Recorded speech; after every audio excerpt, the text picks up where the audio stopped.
Chapter 4 kindness.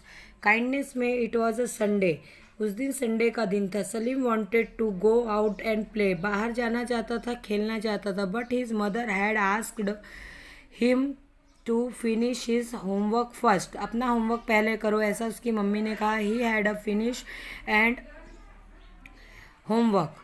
When Salim was doing the last sum in his homework note, the sky outside turned all dark. पूरा अंधेरा हो गया. Soon it started rain. Salim wanted to the rain to stop. He could not go out and play, वो बाहर नहीं जा पाएगा इसीलिए रेन को रुकाना चाहता था. He had completed his homework.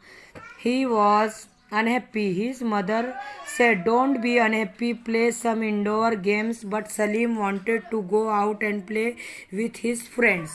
वो अपने फ्रेंड्स के साथ खेलना चाहता था. Soon there was rain and thunder. At it started raining heavily. Salim heard cries of birds from the tree near his home. He remembered baby sparrow in the nest. उसको याद आया कि बेबी स्पैरो घोंसले में on the tree. There was alone in the nest and they were getting wet. वो लोग गीले हो रहे हैं. तो the tree was shaking in the wind and the baby sparrow were afraid. तो हवा से, बारिश के साथ में हवा आ रही थी, उससे वो लोग हिल रहे थे, इसीलिए अफेयर्ड यानी भयभीत हो रहे थे. From his balcony Salim could reach the next. He took a towel and hang it over the, उसने एक टावेल लिया और उसमें हैंग कर दिया नेक्स्ट के ऊपर. The baby sparrow would not get wet now, अब वो लोग गीले नहीं हो रहे थे. They were safe. Salim was happy, वो लोग सेफ हो गए तो सलीम को खुशी लगी. He watched the baby sparrow till it stopped rain, जब तक रेन स्टॉप नहीं हुई तब तक वो उनकी देखरेख कर रहा था. इस साइड वर्ड्स में देखिए, completed to finish something, indoor games, games that you can play in room, at school, at home, घर पर कहीं पर भी अंदर की ओर, इनसाइड खेले जाने वाले game. Lightning, a bright flash of light word was that appears in the sky during a storm and is usually followed by thunder, बिजली. फिर thunder, the loud noise of the sky is your before heavy rain and the usually comes after a flash of light. Balcony, a small open space of in apart. Balcony, thunder of lightning.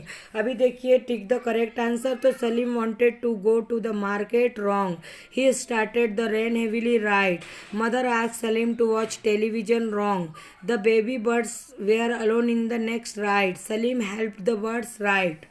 तो आपको lesson से पता चला. अभी देखिए, read the sentence and answer the question given below. Don't be unhappy, play some indoor games. तो who said this word to whom? Salim's mother said this word to Salim. फिर why were this word said, तो वो word किस लिए, तो देखिए यहाँ पर this words were said because Salim could not go out and play since it was raining outside, इसीलिए ये वर्ड बोले गए हैं.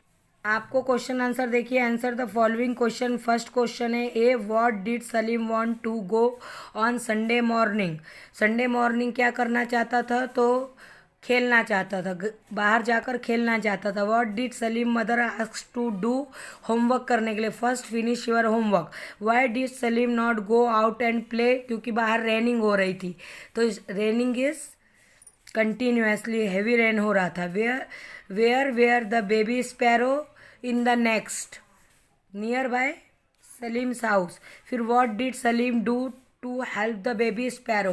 तो इसका जवाब देखिए, आंसर्स मैं सब बता रही हूँ आपको. यहाँ पर देखिए, फर्स्ट क्वेश्चन आपका था कि वो क्या करना चाहता. तो Salim wanted to go out and play on Sunday morning, Sunday का सुबह था, वो खेलना चाहता था. बी में देखिए, Salim's mother ask him to finish his homework, homework पहले कर लो ऐसा बोला. सी का आंसर देखिए, Salim did not go out and play because it was raining, वहाँ पर रेन हो रहा था, बारिश हो रही थी. डी में देखिए, the baby sparrow were in the next, सभी लोग नेक्स्ट में थे. On the tree near Salim's house, उसके घर के पास में. ई का देखिए, Salim hang a towel above the baby sparrow to cover them from the rain. तो कवर अप होने के लिए, तो ये क्वेश्चन आंसर आपको करना है. इसके बाद बिल्ड द वर्ड्स, और इसके आगे का ग्रामर जो दिया गया है वर्कशीट से हमको करना है. इसके आगे का हम कल वर्कशीट रिवीजन करेंगे. Today's for thank you. और आपको क्वेश्चन आंसर लिख के प्रैक्टिस करनी है। आज इतना ही। Thank you.